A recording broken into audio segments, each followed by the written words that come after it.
Hello friends, this is Sumitra and welcome to TET Manthan. तो सबसे पहले आप सभी को आज बसंत पंचमी की, सरस्वती पूजा की बहुत सारी शुभकामनाएं, ढेर सारी शुभकामनाएं आप सभी स्टूडेंट्स को। और मैं प्रे करूंगी आप सभी के लिए कि माँ सरस्वती जो है अपना आशीर्वाद हमेशा आप लोगों पे बनाए रखे। आप लोग जिस भी एग्ज़ाम की प्रिपरेशन कर रहे हैं, चाहे वो रीट हो, केवीएस हो, सुपर टेट हो, तो आप सभी को उसमें सफलता मिले। ठीक है, तो आज हम डिस्कस करेंगे एक बहुत इंपॉर्टेंट टॉपिक जो कि आपका ऑलमोस्ट सभी टेट एग्जाम्स में पूछा जाता है। ठीक है, और बिल्कुल हमारी डेली लाइफ से जुड़ा हुआ टॉपिक है ये भी, जैसे कि मैं हमेशा ही कहती हूँ, और डेली लाइफ से जोड़कर ही सीखेंगे हम इसको। तो आपका टॉपिक क्या है? थिंकिंग। ठीक है, जिसको हम हिंदी में क्या कहते हैं? चिंतन। तो आज हम इसको डिस्कस करेंगे, क्या है चिंतन आपका ये। ठीक है, तो बिल्कुल सारा मनोविज्ञान ही हमारी डेली लाइफ से जुड़ा हुआ है। चिंतन होता क्या है भाई? जो हम दिन भर जो कुछ कुछ फालतू बातें सोचते रहते हैं, क्या उस हर चीज़ को हम थिंकिंग में काउंट करेंगे? क्या उस सब चीज़ को हम चिंतन कहेंगे? नहीं। चिंतन किस चीज़ से रिलेटेड होता है? चिंतन स्पेशली हम उसको कहेंगे जब हमारे सामने कोई प्रॉब्लम है और हम उस प्रॉब्लम के बारे में सोच रहे हैं। अगर मैं कहूँ इसको, तो एक समस्या से लेकर के उसके समाधान के बीच में जो चीज़ें हम सोचते हैं ना, जितनी भी चीज़ें हमारे दिमाग में आती है, जितने भी थॉट्स हमारे दिमाग में आते हैं, वो सब क्या होते हैं? आपके चिंतन होते हैं, यानी जिनका कोई लॉजिक होता है। ठीक है, लॉजिक नहीं भी हो, लेकिन एक प्रॉब्लम से रिलेटेड आप समस्या से समाधान तक पहुंचने के लिए जो बीच का रास्ता होता है, जो बीच की थिंकिंग होती है हमारी, वो आपका क्या होगा? चिंतन होगा। मतलब ऐसे ही नहीं कि दिन भर की कुछ भी सोचना हम चिंतन में कहेंगे। तो अगर कहें हम, क्योंकि देखो हम लोग क्या है, सोशल बीइंग्स हैं, मनुष्य हैं आप लोग सभी। आपके सामने दिन भर में छोटी से लेकर बड़ी प्रॉब्लम आपके सामने आती है। उस प्रॉब्लम को सॉल्व करने के लिए आप जितनी भी चीज़ें अपने माइंड में सोचते हैं, उन सबको क्या कहते हैं? हम चिंतन कहते हैं। ठीक है, अब एक आपके हैं रॉस। ठीक है, रॉस ने चिंतन की एक परिभाषा दी है। क्या कहा है उन्होंने? कि चिंतन जो है वो मानसिक क्रियाओं का ज्ञानात्मक पहलू है। जो हमारा मेंटल प्रोसेस होता है ना, उसका ज्ञानात्मक पहलू है। रॉस ने क्या कहा है? कि चिंतन क्या है? ज्ञानात्मक पहलू है। ठीक है, या फिर आप इसको ये कह सकते हो कि ये किससे जुड़ा हुआ है? संज्ञानात्मक पहलू है आपका। ठीक है, आप ये कह सकते हो चिंतन क्या है? आपकी एक मानसिक प्रक्रिया है। ठीक है, मेंटल प्रोसेस है, कॉग्निटिव प्रोसेस है आपका। जो हम लोग 3 डोमेन पढ़ते हैं ना लर्निंग के। ठीक है, कौन कौन से पढ़ते हैं हम लोग? कॉग्निटिव डोमेन, अफेक्टिव डोमेन और साइकोमोटर डोमेन। यानी कि आपका संज्ञानात्मक पक्ष, भावनात्मक पक्ष और आपका क्रियात्मक पक्ष। तो अगर आपसे पेपर में पूछा जाता है कि चिंतन जो है वो आपका किस पक्ष से जुड़ा हुआ है, तो किस पक्ष से कहेंगे आप? ज्ञानात्मक पक्ष से जुड़ा हुआ है। संज्ञानात्मक अगर आ जाए तो संज्ञानात्मक, और मानसिक प्रक्रिया है यानी कि मानसिक प्रक्रिया है, मेंटल प्रोसेस है, यानी कि आपका किससे जुड़ा हुआ है? ज्ञानात्मक प्रोसेस, ज्ञानात्मक पक्ष जो है आपका, ये जो आपका डोमेन है आपका कॉग्निटिव डोमेन, इससे आपका जुड़ा हुआ है चिंतन। ठीक है, तो रॉस ने आपकी ये परिभाषा दी है। ठीक है, उसके बाद एक और अच्छी जो डेफिनेशन है वो दी है, जिसमें कि चिंतन की सारी चीज़ें आपकी जो है वो आ जाती है। जैसे कि चिंतन में बहुत सारी चीज़ें आती है। अब जैसे आप लोग चेस खेल रहे हैं, ठीक है, चेस खेलते टाइम जब बंदा सोच रहा होता है ना कि मुझे अगला दाव क्या खेलना है, अगली चाल मुझे क्या चलनी है, तो क्या करता है? माइंड में सब जो सोचता है उस टाइम पे, वो अगली चाल चलने से पहले, वो क्या है? आपका चिंतन होता है। ठीक है, नेक्स्ट देखेंगे हम, जैसा कि मैंने बताया, संज्ञानात्मक प्रक्रिया आप ध्यान रखेंगे, ज्ञानात्मक पहलू है आपका। ठीक है, मानसिक प्रक्रिया है। उसके बाद एक गैरेट है। ठीक है, गैरेट ने चिंतन के बारे में एक परिभाषा दी है। वो क्या है? चिंतन एक प्रकार का अव्यक्त, ठीक है, क्या कहा इन्होंने? अव्यक्त यानी कि इम्प्लिसिट। ठीक है, क्या है? अव्यक्त और रहस्यपूर्ण व्यवहार है। ठीक है, क्या कहा इन्होंने? इससे बहुत सारी चीजें आपको क्लियर होंगी, इसीलिए मैं आपको ये परिभाषा करवा रही हूं। तो क्या होगा? अव्यक्त है यानी कि इम्प्लिसिट प्रोसेस है। ये आपका क्वेश्चन में पूछा जाता है बकायदा। चिंतन की ये सारी, इन जो डेफिनेशंस है ना, इसी से सारी कैरेक्टरिस्टिक्स निकलती है चिंतन की। तो सबसे पहला क्या हो गया? ज्ञानात्मक पहलू है, मानसिक प्रक्रिया है, संज्ञानात्मक पक्ष है आपका। ठीक है, दूसरी परिभाषा में से आपकी विशेषता यहां से निकल जाती है, कैरेक्टरिस्टिक्स यहां से निकल जाती है कि चिंतन क्या है? इम्प्लिसिट और एक रहस्यपूर्ण प्रोसेस है। इम्प्लिसिट यानी कि जो अव्यक्त किया हुआ हो। अब भाई जब तक मैं आपके सामने अपने विचार रखूंगी नहीं, तब तक मैं मन में क्या सोच रही हूँ, मेरे दिमाग में क्या चल रहा है, वो सब क्या है? इम्प्लिसिट है, जब तक मैं नहीं कहूंगी मेरे चिंतन को मैं क्या सोच रही हूं तब तक क्या है, इम्प्लिसिट है, आप उसको देख करके अंदाजा नहीं लगा सकते कि मैं क्या सोच रही हूं।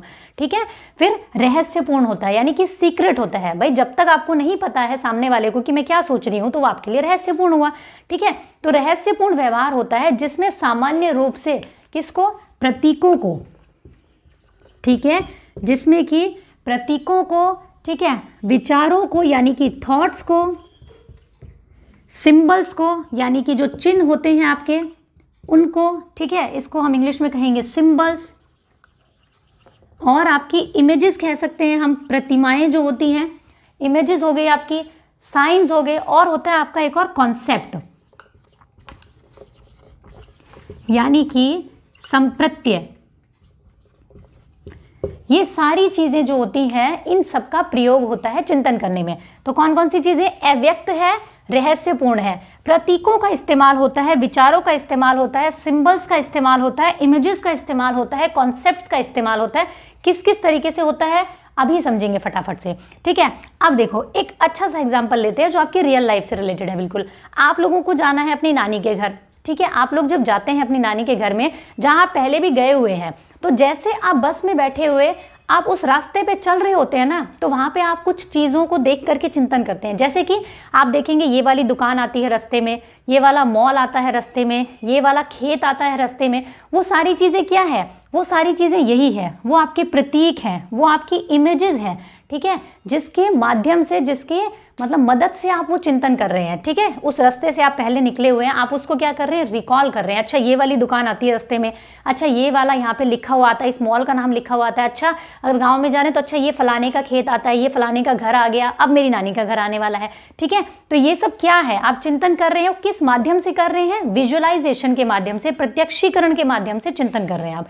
ठीक है, इसके अलावा क्या होगा, मेंटल इमेजेस के थ्रू भी करते हैं। मेंटल इमेजेस क्या होती है भाई, आप लोग अपने माइंड में बहुत सारी चीज़ का एक माइंड मैप बना लेते हैं। जैसे प्याजे कहते हैं ना, स्कीमा होता है। अगर आपको कोई कह दे कि एक बंदर है तो दिमाग में फटाक से बंदर की क्या होगी, एकदम से आपके माइंड में इमेज आ जाएगी कि अच्छा बंदर ऐसा होता है। अब कई बंदर जो है ना वो पेड़ पे बैठा है, आपके दिमाग में फट से वो इमेज आ जाएगी कि अच्छा बंदर है, पेड़ पे बैठा है। ठीक है, तो इस तरीके से आप जो है इन चीज़ों को कैटेगराइज कर लेते हैं। कॉन्सेप्ट्स कब बन जाते हैं, जब आप उन चीज़ों को कैटेगराइज कर लेते हैं। जैसे कि बंदर है तो आपका क्या हो गया, एक एनिमल है। आपने एप्पल देखा तो आप कहेंगे अच्छा भाई फ्रूट है, पैरेट देखा आप कहेंगे भाई क्या है, आपका बर्ड है। तो ये सारी चीज़ें क्या आपने उसको कैटेगराइज कर लिया, तो आपके दिमाग में क्या हुआ, कॉन्सेप्ट्स बन गया अलग अलग चीज़ों को लेकर के। और ये सब हम किस लिए बनाते हैं, ताकि जब भी हमें किसी भी प्रॉब्लम के बारे में सोचना हो तो सारी चीज़ें जो है ना वो हमें एक सिस्टमेटिक तरीके से मिल सके। ठीक है भाई, अगर हमें फल के बारे में सोचना है तो हमारे सामने सिर्फ फलों की ही पिक्चर आएगी। जैसे आपने देखा होगा आपके घर में जब आप अपने चीज़ों को सिस्टमेटिक वे में रखते हैं तो ड्राइंग रूम में सिर्फ ड्राइंग रूम का सामान रखते हैं। ठीक है, अपनी अलमीरा में रखते हैं तो एक तरफ टी शर्ट रख दिया आपने, एक तरफ आपने अपनी पैंट्स रख दी, एक तरफ आपने अपने सूट्स रख दिए। ठीक है, तो वो क्या है, आपने उनको कैटेगरी कर दिया ताकि आपको जब भी चाहिए हो आपको लेने में सुविधा हो। तो इसी तरीके से चिंतन में ये सारी चीज़ें आती है जिससे कि हम क्या करते हैं, अपने विचारों को एक सही दिशा दे पाते हैं। जब भी हमें सोचने की ज़रूरत पड़ती है तो हम उसको कैटेगराइज कर पाते हैं। इसलिए ये सारी चीज़ों को हम क्या कहते हैं, इसके साथ साथ में एक लैंग्वेज भी आ जाती है, भाषा। ठीक है, तो ये सारे क्या होते हैं, इनको हम कहते हैं टूल्स, यानी कि वो माध्यम हैं जिनसे हम क्या करते हैं, चिंतन को करते हैं। ठीक है भाई, इमेजेस के थ्रू चिंतन कर सकते हैं, कॉन्सेप्ट्स के थ्रू चिंतन कर सकते हैं, जो जो चीज़ें हमारे दिमाग में रहती है इनके थ्रू रहती हैं। ठीक है, तो इन सबको हम क्या कहते हैं, टूल्स कहते हैं चिंतन का। ठीक है, यानी कि माध्यम कहते हैं जिनसे हम चिंतन को करते हैं। ठीक है, अब हम देख लेते हैं फटाफट से कि चिंतन जो होता है वो कितने प्रकार का होता है। यहाँ से क्वेश्चन हमेशा बनता है आपका, एक तो इसकी विशेषताओं से कई बार क्वेश्चन आ जाता है, कैरेक्टरिस्टिक्स से आपका, और एक आ जाता है इसका आपका किससे, इसके जो प्रकार होते हैं। तो अगर हम बात करें, एक है आपका जिग्बार्डो और रुक, ये आपका जो आरबीएससी की बुक है उसमें ये डेफिनेशन दी हुई है। उसमें मेनली ये आपके दो टाइप दिए हुए हैं, जिग्बार्डो एंड रुक के अकॉर्डिंग। अगर पूछ लिया जाए किसने दिए हैं चिंतन के दो प्रकार, तो आप याद रखना जिग्बार्डो। ठीक है, एक नाम ये है आपका जिग्बार्डो, ठीक है, वह रुक। अब इसको याद कैसे रखेंगे, दो वैज्ञानिक है देखो, और इन्होंने दो ही प्रकार दिए हैं, जिग्बार्डो और रुक ने दो प्रकार दिए हैं आपके। पहला क्या होता है आपका, स्वली चिंतन। ठीक है, और इसको क्या कहते हैं हम इंग्लिश में? ऑटिस्टिक चिंतन, यानी कि ऑटिस्टिक थिंकिंग।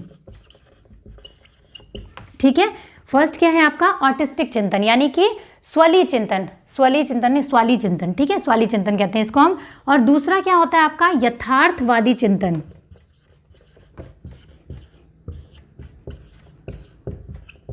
इससे आप खुद ही नाम से समझ पा रहे होंगे, मतलब कि रियलिस्टिक थिंकिंग। मतलब क्या होगी? Realistic thinking. अब इसको समझेंगे अच्छे से। स्वलीय चिंतन क्या होता है आपका? स्वलीय चिंतन होता है, जैसे कि हमने बताया, ऑटिस्टिक चिंतन, यानी कि जब आप ख्यालों में चीजें सोच रहे होते हैं जिनमें कोई एक प्रॉब्लम होती ही नहीं है, ठीक है, उसमें क्या होता है, इसमें क्या होता है कि हम डे ड्रीमिंग कर रहे होते हैं एक तरीके से। अब आप सोचने लग जाओ बैठ करके, पढ़ाई लिखाई छोड़ करके, अच्छा पहले मेरा सीटेट क्लियर होगा, फिर मेरा केवीएस क्लियर होगा, फिर मेरी जॉब लगेगी, फिर मैं फलानी जगह जाऊंगा, वहाँ मैं घूमूंगा फिरूंगा, इतनी सैलरी होगी, घर होगा, है ना। वो कहते हैं ना, जैसे वो एक गाना सुना होगा आपने, जब नौकरी मिलेगी तो क्या होगा, जिस्म पे सूट होगा, बदन पे बूट होगा, है ना, और हाथों में गोरी का हाथ होगा। तो वो क्या है? वो स्वलीय चिंतन का एग्जाम्पल है, जो अक्षय कुमार का गाना है ना एक, है ना, जब नौकरी मिलेगी तो क्या होगा, वो क्या है? वो स्वलीय चिंतन है, यानी डे ड्रीमिंग कर रहा है। मिली विली नहीं है नौकरी, पर मिलने के बाद में क्या क्या होगा उस बारे में डे ड्रीमिंग हो रही है, सोचे जा रहे हैं कि अच्छा अच्छा ऐसा ऐसा होगा। ठीक है, इसको पॉजिटिवली भी किया जा सकता है, नेगेटिवली भी किया जा सकता है। कुछ लोग ये सोचते रहते हैं, अच्छा मेरा तो कुछ हो ही नहीं सकता, है ना, ऐसे हो जाएगा वैसे हो जाएगा, फिर मेरा फ्यूचर खराब हो जाएगा। तो ये क्या है? ऑटिस्टिक थिंकिंग है, मतलब रियल में नहीं होगा कुछ भी। अब इसकी क्या कुछ कैरेक्टरिस्टिक्स हैं? यहाँ पे कोई रियल प्रॉब्लम नहीं होगी, रियल प्रॉब्लम नहीं होगी तो रियल सॉल्यूशन भी नहीं होगा। ठीक है, ये आपका किस पे बेस्ड होता है? हमेशा सिर्फ और सिर्फ इमेजिनेशन पे बेस्ड होता है। ठीक है, फर्स्ट हो गया आपका स्वलीय चिंतन। अब हम बात करते हैं यथार्थवादी चिंतन के बारे में। ठीक है, अब ये है मेन आपका यथार्थवादी चिंतन, इसको मैं अच्छे से लिखती हूँ ऊपर में, ठीक है, जिसको हम कहते हैं रियलिस्टिक थिंकिंग, यथार्थवादी चिंतन। इसके अंदर आपके अभी कई सारे चिंतन आते हैं। यथार्थवादी मतलब क्या हुआ? जो रियल में प्रॉब्लम है आपके सामने और उसका रियल सॉल्यूशन ही आपको निकालना है। ठीक है भाई, आप कहीं जा रहे हैं बस में बैठ करके, ठीक है, और आपने देखा बस अचानक से रुक गई है, तो आपके दिमाग में बहुत सारी चीजें आएंगी। कहीं बस का टायर तो पंचर नहीं हो गया, अरे कहीं कोई टक्कर तो नहीं लग गई है, बस का पेट्रोल तो खत्म नहीं हो गया है। तो ये सारी चीजें जो आपके माइंड में थॉट्स आएंगे ना, वो क्या होगा आपका? ये रियलिस्टिक चिंतन है, क्योंकि आपके सामने प्रॉब्लम है, बिल्कुल रियल में कुछ चीजें हैं और उसके समाधान के लिए या उसके बारे में आप जो चीजें सोच रहे हैं, मतलब कि रियलिस्टिक थिंकिंग है। ठीक है, अब इसके कुछ और इन्होंने प्रकार दिए हैं रियलिस्टिक थिंकिंग के, वो देख लेते हैं फटाफट से हम लोग। ठीक है, तो पहला प्रकार अगर मैं बात करूं रियलिस्टिक थिंकिंग का, तो वो होता है आपका अभिसारी चिंतन।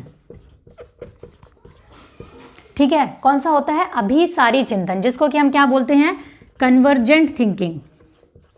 सबसे ज्यादा क्वेश्चन पूछे जाते हैं इससे, और एक आता है आपका अपसारी चिंतन से।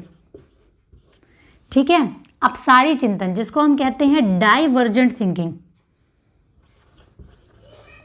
ठीक है, इन दोनों से सबसे ज्यादा क्वेश्चन आता है आपका। ठीक है, अभिसारी चिंतन, अपसारी चिंतन। एक होता है आपका सृजनात्मक चिंतन, जिसको कि हम कहते हैं क्रिएटिव थिंकिंग। ठीक है, एक होता है आपका आलोचनात्मक, जिसको कि हम कहते हैं क्रिटिकल थिंकिंग। अगर नहीं बाई चांस दिख भी रहा है यहाँ तक, तो भी सुन लेना, समझ में आ जाएगा। ठीक है, पहला होता है आपका कन्वर्जेंट थिंकिंग, रियलिस्टिक में आते हैं कन्वर्जेंट थिंकिंग, डाइवर्जेंट थिंकिंग यानी अपसारी चिंतन, क्रिएटिव थिंकिंग यानी कि सृजनात्मक चिंतन, क्रिटिकल यानी कि आलोचनात्मक थिंकिंग आपकी। ठीक है, आलोचनात्मक चिंतन।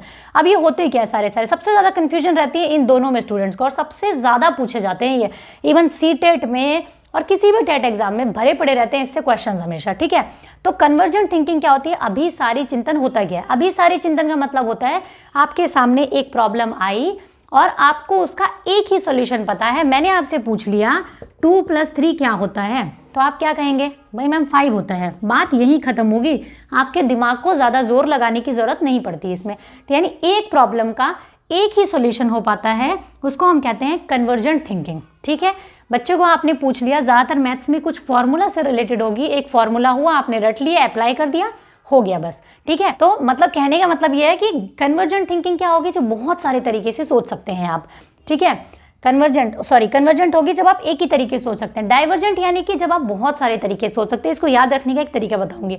देखो, अभी सारी में आता है अभी आपका, ठीक है, अब सारी में आता है अब आपका, ठीक है, यानी कि डाइवर्जेंट थिंकिंग। जब आप बच्चे के सामने एक प्रॉब्लम रखें और वो आपके सामने 10 सॉल्यूशन रख दे, अच्छा इसको ऐसे भी कर सकते हैं, ऐसे भी कर सकते हैं, ऐसे भी कर सकते हैं, ऐसे भी कर सकते हैं, ठीक है, तो वो क्या होगा आपका डाइवर्जेंट थिंकिंग होगा। अब सारी चिंतन होगा जब एक प्रॉब्लम के बहुत सारे सॉल्यूशन हो। अब देखो इसका एग्जांपल क्या होगा। अभी मतलब अभी की अभी, किसी भी सिचुएशन का अभी की अभी सॉल्यूशन निकालना, यानी कि एक ही ऑप्शन है। अच्छा, मैंने मम्मी को बोला, मम्मी ने मुझे बोला कि खाना कब चाहिए तुम्हें, तो मैंने बोला मुझे अभी की अभी चाहिए। मतलब मम्मी के पास में कोई ऑप्शन नहीं है, सिर्फ एक ही ऑप्शन है, अभी की अभी खाना देना है। मतलब कि अभी सारी चिंतन क्या होगा, जब एक ही सॉल्यूशन होगा।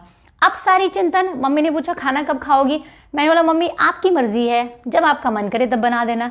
मतलब कि मम्मी के पास में बहुत सारे आपके क्या है सॉल्यूशंस है भाई। वो अभी बना सकती है, आधा घंटा रुक के बना सकती है, 5 मिनट रुक के बना सकती है, 10 मिनट रुक के बना सकती है।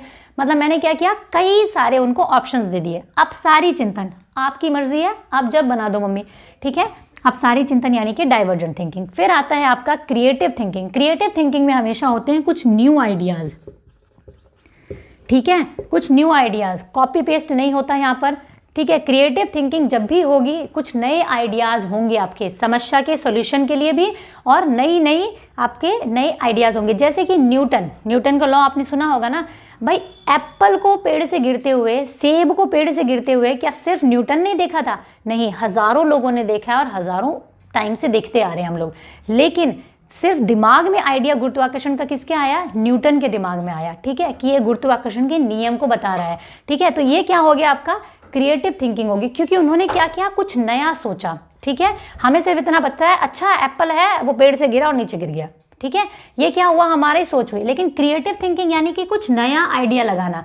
क्रिटिकल थिंकिंग क्या होगी, यानी कि आलोचनात्मक चिंतन। अब आप ये वीडियो देख रहे हैं, बिना देखे आप डिसलाइक का बटन दबाओ और निकल जाओ, तो क्या ये क्रिटिकल, तो क्या होगा, ये क्रिटिकल होगा? नहीं, ये आलोचनात्मक चिंतन नहीं होगा। लेकिन आप इस वीडियो को देखने के बाद में आप ये कहेंगे, अच्छा ये इस वीडियोस के प्लस पॉइंट है, ठीक है, और ये इस वीडियोस के माइनस पॉइंट है, बट फिर भी ज़्यादा प्लस पॉइंट है तो चलो वीडियो लाइक कर देते हैं, ठीक है। ये क्या होगा, किसी भी चीज़ के आप उसके बारे में उसके प्लस पॉइंट्स और उसके माइनस पॉइंट्स को देखने के बाद में जब डिसीजन लेते हैं, एक प्रॉब्लम का सोल्यूशन देते हैं, तो उसको हम कहते हैं क्रिटिकल थिंकिंग। जैसे हम कहते हैं ना कई बार कि क्रिटिकली सोचना जरूरी नहीं आलोचनात्मक चिंतन हमेशा किसी के बारे में बुराई करने से रिलेटेड हो, वो वाली आलोचना नहीं है, ठीक है। तो ये वो वाली आलोचना नहीं है, यहाँ पे क्रिटिकली सोचने से संबंधित है ये। मतलब आपके सामने अगर एक प्रॉब्लम है तो आप उसके इफ एंड बट्स सारी चीज़ों को देख करके, उसके ट्रू और फॉल्स, उसके प्लस और माइनस पॉइंट्स को देख करके तब आप उसका सोल्यूशन दे रहे हैं। दैट मीन आप क्या कर रहे हैं, क्रिटिकल थिंकिंग कर रहे हैं, ठीक है। तो ये हो गया आपकी क्रिटिकल थिंकिंग, ठीक है। अब हम कुछ क्वेश्चंस को डिस्कस करेंगे जिससे कि आपको क्लियर होगा क्या हमारा डिस्कशन रहा और क्या आपको समझ में आया, ठीक है। तो फर्स्ट ऑफ ऑल है आपके सामने, निम्न में से कौन जो है वो चिंतन में हमेशा सम्मिलित नहीं होता है? तो आपके ऑप्शंस में है, पहला आपका ऑप्शन है भाषा, दूसरा आपका ऑप्शन है संप्रत्यय यानी कि कॉन्सेप्ट्स, तीसरा आपका है प्रतिमा, ठीक है, चौथा है आपका प्रतीक यानी कि सिंबल्स, ठीक है।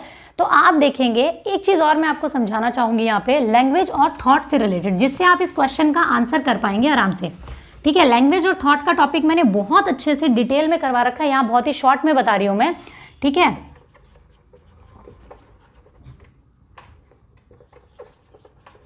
लैंग्वेज एंड थॉट, ठीक है। यहाँ भी क्या है, भाषा और विचार की बात की जा रही है यहाँ पे। तो भाषा और विचार के बारे में आपने देखा होगा, दो व्यक्ति हैं, एक है वाइगॉत्स्की, एक है आपके प्याजे। प्याजे क्या कहते हैं कि सबसे पहले थॉट आता है, ठीक है। प्याजे क्या कहते हैं कि थॉट पहले आता है और फिर लैंग्वेज आती है, यानी कि विचार पहले आता है और भाषा बाद में आती है।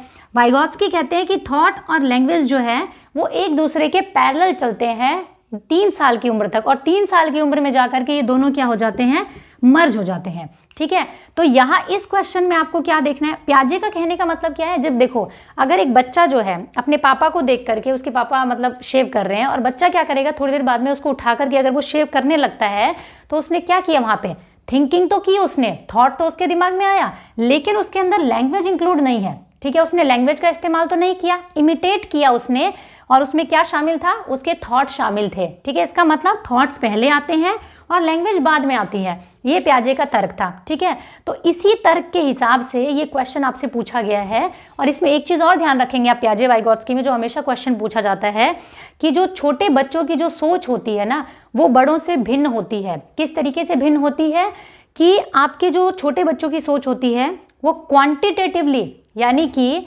मात्रा में सेम रहती है बड़ों से।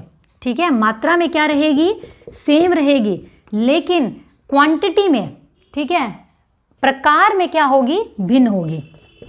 काइंड में कह सकते हो आप इसको, क्वांटिटी में कह सकते हो आप इसको, क्वालिटी में सेम रहती है। ठीक है, यानी मात्रा में सेम रहती है और प्रकार में भिन्न होती है, काइंड में भिन्न होती है। मात्रा में सेम कैसे रहती है भाई, आप हैं तो आप 10 तरह की चीज़ें सोचते हैं दिन भर में, अपनी जॉब के बारे में, अपने पेपर के बारे में, अपनी किसी भी प्रॉब्लम्स के बारे में, बहुत सारी प्रॉब्लम्स के बारे में। ठीक है, आप 10 तरह की चीज़ें सोचते हैं तो बच्चा भी 10 तरह की चीज़ें ही सोचता है।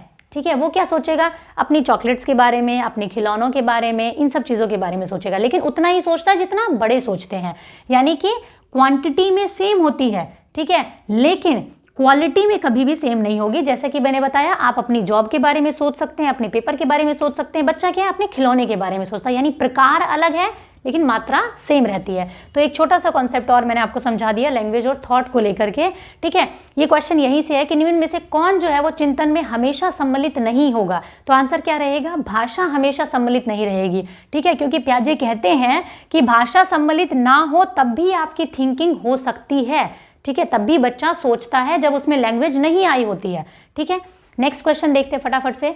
स्वलीय चिंतन जो होता है, जो स्वलीय चिंतन होता है, जो मैंने सबसे पहले आपसे डिस्कस किया था, उसमें अभिव्यक्ति होती है किस चीज़ की, अभिप्रेरणा की यानी मोटिवेशन की, भाषा की यानी लैंग्वेज की, काल्पनिक विचार तथा इच्छाओं की यानी कि जो इमेजिनरी आपकी थॉट्स होते हैं उनकी और आपकी डिजायर्स की, या फिर वास्तविक स्थिति की यानी कि रियलिस्टिक आपकी जो प्रॉब्लम होती है उसकी। तो स्वलीय चिंतन यानी कि ऑटिस्टिक चिंतन में हमने अभी भी डिस्कस किया था कि उसमें क्या होता है, आपका कल्पना विचार, काल्पनिक विचार और इच्छाओं के बारे में बात होती है। भाई डे ड्रीमिंग होती है, उसमें कुछ भी सच नहीं होता है, ना ही कोई रियल प्रॉब्लम होती है।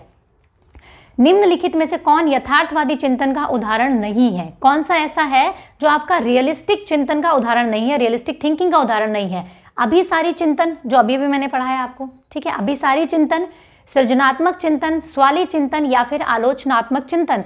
ठीक है, तो यथार्थवादी चिंतन का उदाहरण कौन सा नहीं होगा, स्वलीय चिंतन, क्योंकि स्वलीय चिंतन में क्या होता है, कुछ भी रियलिस्टिक तो होता ही नहीं है, सिर्फ और सिर्फ इमेजिनेशन होता है। तो स्वलीय चिंतन क्या होगा, यथार्थवादी चिंतन का उदाहरण नहीं होगा।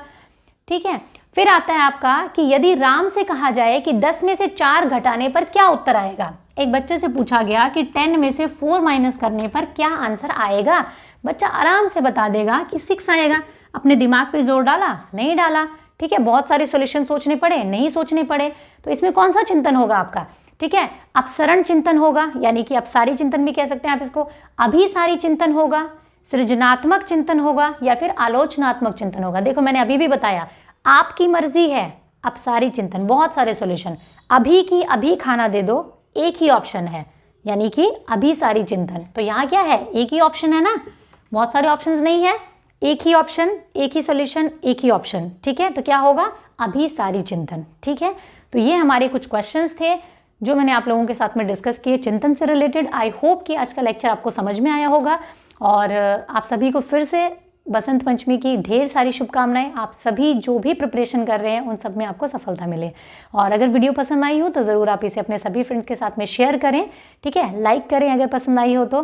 Thank you, keep learning, keep supporting and keep sharing.